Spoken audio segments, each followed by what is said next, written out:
नमस्कार, दिन भर की चुनिंदा खबरों के साथ ग्रैंड न्यूज में आपका स्वागत है और आप देख रहे हैं ग्रैंड न्यूज। मैं मनीष। आइए एक नजर डालते हैं आज की हेडलाइंस की ओर। राष्ट्रीय सड़क सुरक्षा सप्ताह के तहत बस, ट्रक, टैक्सी एवं ऑटो चालकों के ड्राइवरों का नेत्र परीक्षण शिविर लगाया गया।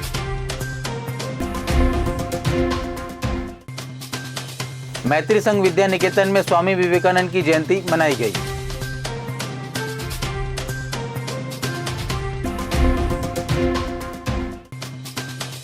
जिशान कुरैशी ने ली जनपद उपाध्यक्ष पद की शपथ।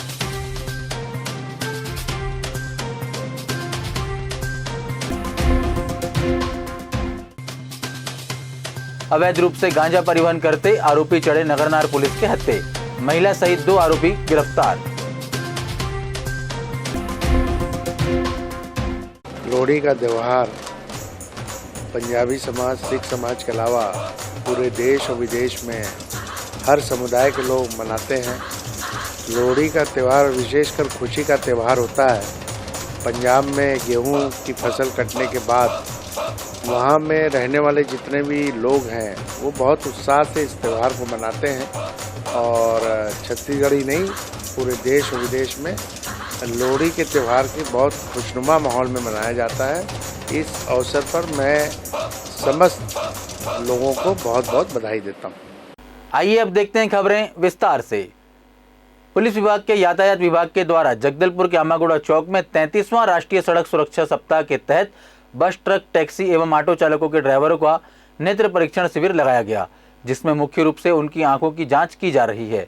वाहन चालकों के द्वारा दिन रात वाहन का चालन किया जाता है, जिसके कारण उन लोगों के पास स्वास्थ्य केंद्र जाकर अपनी आंखों की जाँच कराने का समय नहीं रहता। इन सभी चीजों को देखते हुए यातायात विभाग के द्वारा वाहन चालकों का नेत्र परीक्षण करवाया जा रहा है।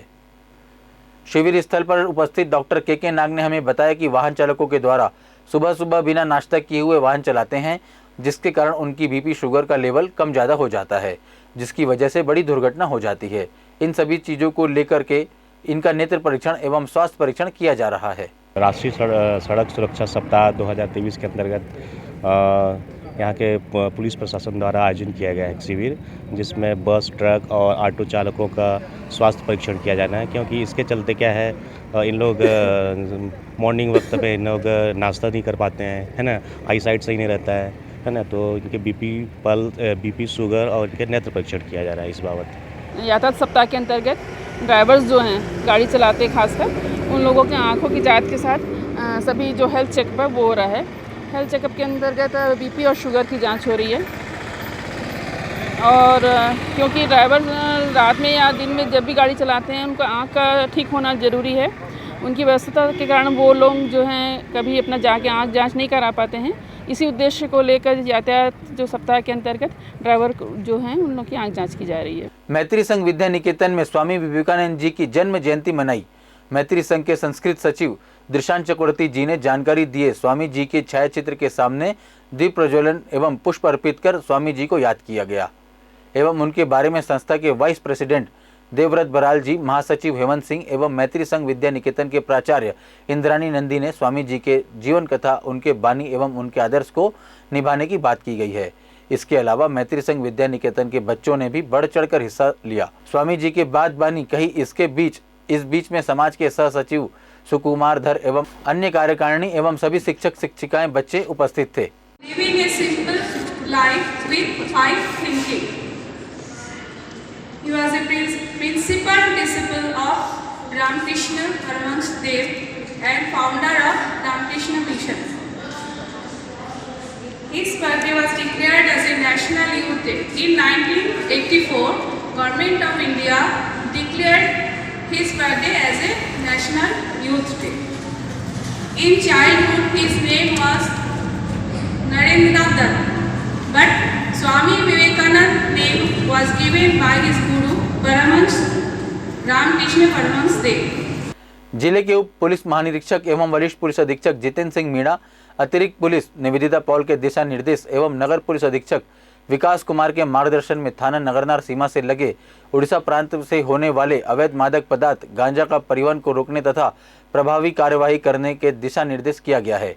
इसी तारतम्य में थाना प्रभारी निरीक्षक जयप्रकाश गुप्ता के नेतृत्व में थाना नगरनार से कार्रवाई हेतु एक टीम गठित किया गया। पतासाजी के दौरान टीम के जरिए मुखबरी सूचना मिली कि उड़ीसा से जगदलपुर की ओर आ रही यात्री बस में 2 संदिग्ध व्यक्ति सवार हैं, जो अपने पास रखे बैग में अवैध रूप से मादक पदार्थ गांजा रखकर उड़ीसा प्रांत से जगदलपुर की ओर यात्री बस में आ रहे हैं। सूचना से तत्काल वरिष्ठ अधिकारियों को अवगत कराया गया, जिस पर वरिष्ठ अधिकारियों द्वारा तत्काल घेराबंदी कर कार्रवाई करने के निर्देश प्राप्त हुए, जिस पर तत्काल टीम द्वारा ग्राम धनपुंजी फॉरेस्ट नाका के पास यात्री बस को रोककर बस को चेक किया गया, जिसमें मुखबिर के बताए हुलिया के अनुसार एक महिला सहित 2 संदिग्ध व्यक्तियों को पकड़ा गया। नाम पता पूछने पर दोनों प्रारंभिक तौर पर पुलिस को गुमराह कर रहे। बारीकी से पूछताछ करने पर दोनों संदिग्ध व्यक्तियों ने अपना अपना नाम गुलाब चंद तथा विमला निवासी हिसार हरियाणा का होना बताया। दोनों के कब्जे से अलग अलग बैग से कुल 20 किलो 500 ग्राम किलो मादक पदार्थ गांजा की कीमत 2 लाख रुपए को बरामद किया गया। पूछताछ करने पर उक्त गांजा को हरियाणा ले जाना बताया। आरोपियों के विरुद्ध थाना नगरनार में अपराध कायम कर विवेचना में लिया गया तथा दोनों आरोपियों को गिरफ्तार कर माननीय न्यायालय पेश किया गया। घर सिर्फ ईंट पत्थर का एक ढांचा नहीं है, बल्कि यह एक एहसास है। इस बात का पता लगता है जगदलपुर विकासखंड के एक गांव धनियालूर पहुंचने पर। यहाँ एक ही गांव में कई लोगों को प्रधानमंत्री आवास योजना का लाभ मिला है। इन लोगों के चेहरे की चमक बताती है कि पक्का मकान बनाने जैसा बड़ा काम कैसे सरकार की मदद से आसानी से पूरा हो गया। धनियालूर के रहने वाले राजेश एक किसान हैं। वे अपनी पत्नी और 3 बच्चों के साथ रहते हैं। राजेश का कहना है कि सरकार की इस योजना से मेरे पक्के मकान का घर का सपना पूरा हो गया। घर की दीवार पर मेरा नाम लिखा है और मुझे यह देखकर अच्छा लगता है। पहले मकान कच्चा था, जिसकी मरम्मत हर साल करनी पड़ती थी। कभी लकड़ी बदलनी पड़ती थी तो कभी छप्पर और भी कई तरह के काम। अब अच्छा लग रहा है कि पक्का मकान बनने से छत नहीं टपकेगी। धनियालूर गांव की ही देवली को भी पक्का मकान मिला है। देवली की सास का कहना है कि पहले बरसात में रात बेरात पानी गिरने से पहले सामान हटाओ, फिर घर की दीवार भी गीली हो जाती थी। लेकिन अब इस मकान को देखकर खुशी होती है कि मेरी बहू के नाम पर यह घर बना हुआ है। मुझे खुशी है कि सरकार अच्छा काम कर रही है। राजेश और देवली की ही तरह इसी गांव की रहने वाली बोधा की भी खुशी का ठिकाना नहीं है। उनके घर के छपाई का काम बाकी है। उन्होंने बताया कि घर बनाने के लिए पूरी राशि खाते में आ गई है। जल्द ही उनका घर पूरा हो जाएगा, जिसमें वे अपने बड़े बेटे बहू के साथ रहेगी। ये कहानी सिर्फ राजेश, देवली और बोधा की नहीं है, बल्कि बस्तर जिले में रहने वाले उन 12,000 से भी ज़्यादा लोगों की कहानी है, जिनके पक्के मकान का सपना पूरा हो चुका है। बता दें कि प्रधानमंत्री आवास योजना अंतर्गत वर्ष 2019-20 तक के आवासों के लिए प्रथम, द्वितीय, तृतीय एवं चतुर्थ किस्त की राशि के तौर पर 3,778 हितग्राहियों को 10 करोड़ 29 लाख रुपए की लागत जारी की गई थी। राशि मिलने के बाद कोरोना काल के समय से लंबित पड़े आवासों के निर्माण में तेजी आई है और हितग्राही अपने आशियानों को बनाने का काम पूरी तेजी से कर रहे हैं, जहां वे अपने परिवारों के साथ सुकून से रह सकें। बस्तर जिले में 2016-17 से लेकर 2019-20 तक 14,647 आवास स्वीकृत किए गए हैं, जिनमें 12,430 आवासों का निर्माण पूरा हो चुका है। आगे कवर आगे माटिर घर नेरुल का पानी घर खाए घर अच्छा ना लागत रे। अच्छा ये कोटो ईटार घर रोइला हमके अच्छा लाग से आनला काई सजवन आवरी बनाइला बेटा आवरी नामी रे गुन कातर पूरा करी बनाई रवि बोलला रातर पूरा करी आवरी खड़े करला बनान दिला के जाने काई घर गुलवा था अच्छा बनाई देला बोलबो छे। अच्छा लागसी आगे माटी कुड़ियान रूम ये भी काय तो बनला ठीक लागसी प्रधानमंत्री योजना कुड़िया देला। ये बार तो पहले जमाना बेरा है युवती वाले आए ने। हाँ पाछे तो फिर प्रधानमंत्री योजना फिर कुड़िया फिर बनवा के आसला। हाँ मोर नाम ने फिर कुड़िया बनाइलू बनाए फिर ये लोग बोले ठीक लागला बोला आगे छानी कुड़िया फिर खपरा वर्षा बेरा सरकार के लागते रहे अपन करके लागते रहे। हाँ ये भी फिर ये कुड़िया बने बाने होला छे कुड़िया काय के सरकार तो बढ़िया चीज लागती है इसके आदमी के। जिशान कुरैशी ने ली जनपद उपाध्यक्ष पद की शपथ। जनपद पंचायत जगदलपुर उपाध्यक्ष जिशान कुरैशी ने पिछले दिनों जनपद कार्यालय आड़ावाल में आयोजित शपथ ग्रहण समारोह में पदभार ग्रहण करते हुए जिम्मेदारी का ईमानदारी से निर्वहन करने की शपथ ली। उन्हें जनपद पंचायत के सीईओ गौतम चंद पाटिल ने शपथ दिलाई। इस मौके पर इंद्रावती विकास प्राधिकरण के उपाध्यक्ष तथा शहर जिला कांग्रेस अध्यक्ष राजू शर्मा ने अपने संबोधन में कहा कि पंचायती राज व्यवस्था हमारे पूर्व प्रधानमंत्री राजीव गांधी की देन है, जिन्होंने ग्रामीण अर्थव्यवस्था को सुदृढ़ बनाने के लिए गांव में रहने वाले लोगों को अधिकार सौंपा, साथ ही महिलाओं को भी भागीदारी सुनिश्चित की। उन्होंने जिशान कुरैशी को शुभकामना देते हुए राज्य सरकार के जनहितकारी कार्यों को आम जनमानस के लिए तेजी से उन तक पहुंचाने का काम करने को कहा। शपथ ग्रहण समारोह के अवसर पर जनपद अध्यक्ष अनिता पोयाम, कांग्रेस महामंत्री अनवर खान, हेमंत ध्रुव समेत काफी संख्या में जनपद सदस्य मौजूद थे। कन्हैया मेमोरियल के द्वारा आयोजित फुटबॉल प्रतियोगिता 2023 स्वर्गीय बंसीलाल सोनी की स्मृति में नॉकआउट फुटबॉल प्रतियोगिता का आयोजन किया गया। आज इस प्रतियोगिता में सिर्फ एक क्वार्टर फाइनल का मुकाबला खेला गया, जो कि स्पोर्ट्स क्लब नगरनार से न्यू युवा क्लब नगरनार के मध्य खेला गया, जिसमें न्यू युवा क्लब नगरनार के जर्सी नंबर 15 ने मध्यांतर के बाद अपने टीम के लिए एक गोल किया और अपने टीम को सेमीफाइनल में प्रवेश करवाया। कल दोनों सेमीफाइनल मुकाबले खेले जाएंगे। पहला मैच यंग स्टार वर्सेस 5वीं बटालियन, दूसरा match youth club Dharmpura versus new Yuva club Nagarnar के बीच खेली जाएगी। मुख्य सचिव अमिताभ जैन ने वीडियो कॉन्फ्रेंसिंग के माध्यम से धान खरीदी, रिपा योजना सहित अन्य योजनाओं की समीक्षाएं की। मुख्य सचिव ने धान खरीदी के संबंध में चर्चा करते हुए खरीदी समाप्ति पर केंद्रवार खरीदी समाप्ति की संभावित तिथि और रकबा समर्पण की स्थिति, कस्टम मिलिंग एवं चावल जमा की प्रगति की समीक्षा की। इसके अलावा रिपा योजना का त्वरित क्रियान्वयन, गोबर पेंट के उत्पादन एवं उपयोग की प्रगति, खेतों में से पैदावार की शीघ्र गोठान तक पहुंचाने की कार्य योजना, जिले में भू नक्शों के जियो रिफ्रेशिंग की तैयारी के साथ साथ लघु सूक्ष्म उद्योग के सपोर्ट, उच्च वर्गों में मिलेट उपयोग में वृद्धि। इस अवसर पर जिला कार्यालय के NIC कक्ष में मुख्य कार्यपालन अधिकारी जिला पंचायत प्रकाश सर्वे, डिप्टी कमिश्नर माधुरी सोम सहित संबंधित विभाग के अधिकारी उपस्थित थे। अंबिकापुर के कोतवाली थाना क्षेत्र के अंतर्गत रिटायर्ड शिक्षक से 1,30,000 की उठाईगिरी का मामला सामने आया है। वहीं कोतवाली पुलिस पूरे मामले की जांच CCTV के आधार पर कर रही है।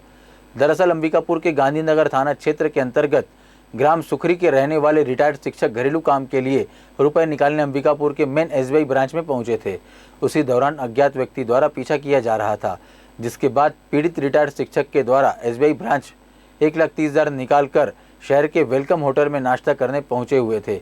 उसी दौरान पीछा कर रहे अज्ञात युवक के द्वारा बैग में रखे 1,30,000 को मौके से उठाकर फरार हो गया। इधर पीड़ित की शिकायत पर पुलिस ने CCTV फुटेज के आधार पर आरोपी की जांच कर रही थी। उसी दौरान CCTV फुटेज में आरोपी के द्वारा बैग को उठाकर ले जाना हुआ दिखाई दे रहा है। वहीं पुलिस ने CCTV फुटेज के आधार पर आरोपी की तलाशी शुरू कर दी है।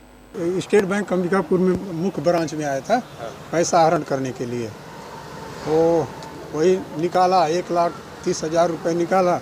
और निकालने के बाद जब मैं घर जा रहा था तो वेलकम होटल में नाश्ता किया, 2 समोसा खाया। इसके बाद जब खाने के बाद उठ रहा था, देखा तो बैग मैंने बगल में रखा था, बैग को बगल में रखा था, वो बैग दिखाई नहीं दिया। फिर मैं तुरंत तो दुकानदार को ही बोला, मैं होटल वाले को, यार बैग नहीं दिख रहा है, कहाँ गया। तो फिर अपना वो CCTV वगैरह देखे वो लोग, तो कहे कि कोई आदमी आपके पीछे में था। हाँ, और वहाँ स्पष्ट, हाँ, मैं अपने घरेलू काम के लिए निकाला था अपना पैसा। तो ऐसा कोई आभास नहीं हुआ था कि हमको कोई पीछा कर रहा है। नहीं तो वैसा यदि मालूम रहता ना, तब तो फिर मैं सतर्क हो जाता। आपका क्या शिक्षक हूँ। उसमें अब होटल वाले देख रहे थे। शिकायत की? हाँ, थाना में मैं गया था। वहाँ के होटल के बाद सीधे मैं थाना गया, तो थाना में बताया, तो थाना वाले वही मैंने आए यहाँ जांच कर। हाँ, वहाँ होटल में भी गए, होटल के बाद फिर यहाँ बैंक में आए। अभी एक जानकारी प्राप्त हुई है कि धनी राम एक SBI से 1,30,000 का पैसे विड्रॉ करके वेलकम होटल में नाश्ता करने के लिए रुका था। उसी में उठाईगिरी होके एक आदमी गाड़ी में भाग गया है और वो CCTV कैमरा फुटेज में आया है और पुलिस अभी जांच जारी है। लखनपुर विकासखंड के अंतर्गत ग्राम पंचायत गोरता में मुख्य अतिथि रणविजय सिंह देव के द्वारा पंचायत भवन का भूमि पूजन व भरतपुर स्थित सामुदायिक भवन, सामुदायिक शौचालय व प्लास्टिक एकत्रीकरण के केंद्र का उद्घाटन किया गया, जहां मुख्य अतिथि के रूप में जिला पंचायत मंत्री प्रतिनिधि रणविजय सिंह जी के द्वारा फीता काटकर शुभारंभ किया गया, जहां बताया गया कि गोरता में स्वास्थ्य मंत्री TSC देव जी के निरंतर प्रयास से 18 लाख लागत से बनने वाली पंचायत भवन का भूमि पूजन किया गया तथा भरतपुर में 6 लाख की स्वीकृति से सामुदायिक भवन व सामुदायिक शौचालय 3.5 लाख रुपए की लागत से निर्माण हुआ, जहां फीता काटकर उद्घाटन किया गया। वरिष्ठ कांग्रेस नेता नरेंद्र पांडे, सुजीत गुप्ता, धर्मेंद्र झारिया, रुस्तम खान, उप सरपंच मुकेश सिंह, संतोष साहू आदि गांव के ग्रामीण उपस्थित रहे। ग्राम पंचायत गोरता में यहाँ के विकास के लिए निरंतर महाराजा साहब, यहाँ के क्षेत्रीय विधायक आदरणीय श्री टी.एस. सिंहदेव जी के निरंतर प्रयास के कारण यहाँ एक पुराना जर्जर ग्राम पंचायत भवन था, जिससे कि गांव के लोगों को बार बार समस्या होती थी व्यवस्था सुधारने के लिए गांव की तरफ से मांग गई थी एक नए पंचायत भवन की। तो महाराजा साहब की पहल पे आदरणीय महाराजा साहब ने यहाँ जो स्वीकृति करवाई है उसमें गोरता ग्राम पंचायत में नवीन ग्राम पंचायत भवन, एक जिसका कि आज भूमि पूजन का भी कार्यक्रम था। यहाँ के सभी सम्मानीय पंचायत प्रतिनिधिगण और ग्रामीण जन साथ में उपस्थित रहे। चारों कार्यक्रमों का आयोजन एक साथ किया गया था, जिसमें कि लगभग 18 लाख रुपए की स्वीकृति पे ग्राम पंचायत भवन की स्वीकृति हुई और निर्माण पूर्ण हुआ। इसी तरह लगभग 6 लाख की स्वीकृति से सामुदायिक भवन का निर्माण हुआ। लगभग 3.5 लाख रुपए की स्वीकृति से अपने सामुदायिक शौचालय का निर्माण हुआ और लगभग 2,20,000 के आसपास ये प्लास्टिक संग्रहण केंद्र का निर्माण हुआ है, जिसके माध्यम से गांव में जो अव्यवस्था प्लास्टिक की फैलती है उसको एक जगह एकत्रित करके गांव को स्वच्छ और सुंदर बनाया जा सके। जिन अधिकारियों को आम लोगों की समस्या सुलझाने के लिए सरकार ने तैनात किया है, वहीं अधिकारी सभी नियमों को दरकिनार कर मौज मस्ती में लगे हुए हैं। ताज़ा मामला सूरजपुर के तहसील कार्यालय का है, जहां एक वीडियो सोशल मीडिया में वायरल हो रहा है। इस वीडियो में सूरजपुर मुख्यालय के तहसीलदार संजय राठौर अपने दफ्तर में अपने सभी कर्मचारी और पूरे साज सज्जा के साथ अपना जन्मदिन सेलिब्रेट कर रहे हैं। वहीं दूर दराज से आए ग्रामीण तहसीलदार साहब से मिलने का इंतजार कर रहे थे। साहब खुद तो अपना जन्मदिन मना ही रहे थे, साथ में दफ्तर के सभी कर्मचारी भी अपना काम छोड़कर उनके जन्मदिन समारोह की शान बढ़ा रहे थे, जिसकी वजह से पूरे दफ्तर का काम प्रभावित रहा। जब हमने पूरे मामले में संजय राठौर से अपना पक्ष जानना चाहा तो वह कुछ भी कहने से साफ तौर पर मना कर दिए। वहीं राजस्व विभाग के बड़े अधिकारी भी यह मान रहे हैं कि ऑफिस टाइम में इस तरह का आयोजन प्रोटोकॉल के खिलाफ है। मीडिया में खबर आने के बाद अब संबंधित अधिकारी जांच कर कार्रवाई की बात कर रहे हैं। देखिए, इसके संबंध में जो हमारा जो आचरण संहिता अधिनियम है, उसके आधार पर ये है कि यदि कार्यान्वयन समय में यदि कार्यान्वयन बाधा उत्पन्न होती है इस तरह की, अगर किसी केक काटने से या किसी उत्सव को मनाने से, तो वो ठीक नहीं है। तो इसके संबंध में तो उससे पृथक से रिपोर्ट मांगा जाएगा और उनसे जवाब भी लिया जाएगा कि भी ऐसा वो कार्यान्वयन समय में कर रहे थे, उसके बाद कर रहे थे। देखिए, इसके संबंध में तो जो हमारा आचरण है वो संयमित होना चाहिए और कार्यान्वयन जगह पे इस तरह के किसी भी कार्यक्रम को करने से हमको बचना चाहिए। अगर ऐसा उन्होंने कुछ किया है तो उनसे जवाब ले लेंगे। ग्रैंड न्यूज़ में आज बस इतना ही। कल फिर आपसे मुलाकात होगी कुछ और खबरों के साथ। तब तक के लिए दीजिए इजाज़त। नमस्कार।